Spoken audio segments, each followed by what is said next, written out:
We're finally on question 6, and it says, using fully labeled diagrams, define the principal focus of a converging lens. So you would draw the lens, and a converging lens is also a convex lens. And you draw the principal axis. So this is the lens, this is the principal axis, this is the optical center, this is a bunch of rays, which is the beam of light traveling to the center. And don't forget your arrows. And just like the name suggests, they're going to converge. So we're going to have our focal plane right here. And this is our focal length, right? And so they're going to start to converge right about here. So that's for that one. And then, but you're going to, of course, use a ruler. And then you're going to draw the lens now. This is now your diverging lens, also known as your concave. So your concave lens look like that, and your convex lens look like that, right? So, but I'm going to use just a line to represent that. You have your optical center, and then again, what happens is that you have your principal axis, and you're going to have your focal length. This would be a focal plane right here.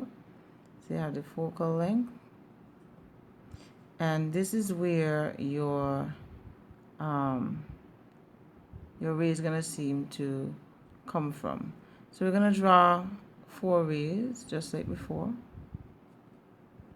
and of course the 5th one is traveling along the principal axis, and we're going to have our rays coming from that point and diverging. Okay, so again, coming from this point and diverging. This one, the one that passes through the center, does not diverge. We're going to have it here again and diverging. I mean, oh, my mother's, yes. And then, sorry. And then we're going to have it here again and diverging. Okay, so it's pretty much what you should have. And if you use a ruler, this is how it should look. It should look as beautiful as this. Okay, cool. Then you turn the page to calculation time.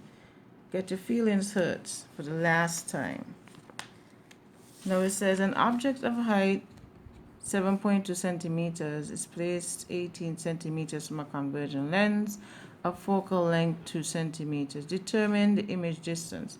So we're dealing with magnification and all that. So we know magnification is equal to the image distance over the object distance. Magnification is also equal to the image height over the object height.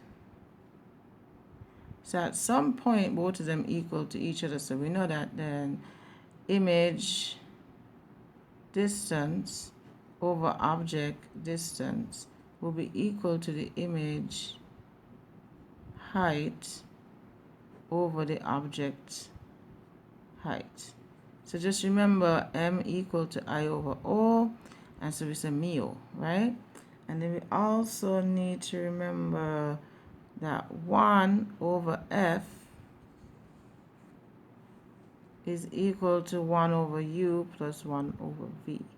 V represents image distance, and u would represent the object distance. It doesn't even matter which one is v or u because they're both positive, whatever you do. So make sure if you give 1, if you're saying 1 to be image distance, you're saying the next one to be object distance. Okay, so it says determine that, the image distance. We have the focal length and we have the distance of the object. So we could use 1 over f equals to 1 over u plus 1 over v. So we know the focal length is 12 centimeters, and the image distance, well, the object distance, which is u, is 1 over 18, and then we have 1 over v. So therefore 1 over v, we minus 1 over 18 from both sides.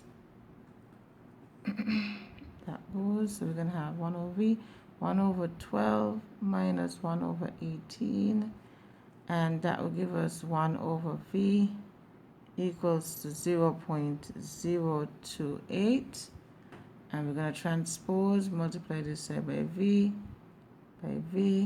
divide by 0.028, divide by 0.028, and what we're going to get is v equals to 1 over 0.028 equal to 36 centimeters. Then the magnification for this would be, it says magnification equal to image distance over object distance equal to 36. We have 36 here. We found it out, divided by the object distance, which is 18, and that will cancel out. So remember, magnification is a dimensionless quantity, meaning that it doesn't have any units, and that will give us 2.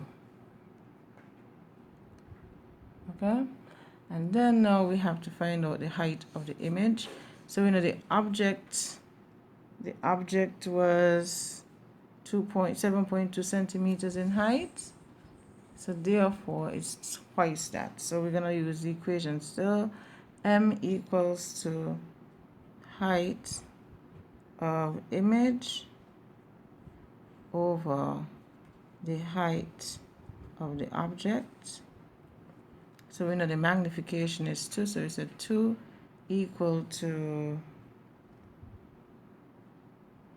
height of image over 7.2, which is the height of the object, and then the height of the image will be equal to 2 times 7.2 centimeters, which will give us 14.4 centimeters.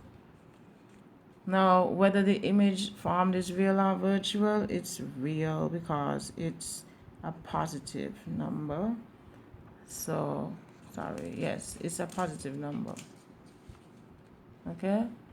Well, it's real because you didn't get any negative numbers. Usually you will get a negative number. It's not this one. But check your console, it's real though. Otherwise one of your numbers will be negative. So since you didn't get any negatives up in here, your image is indeed real. Okay, and that's it for question 6.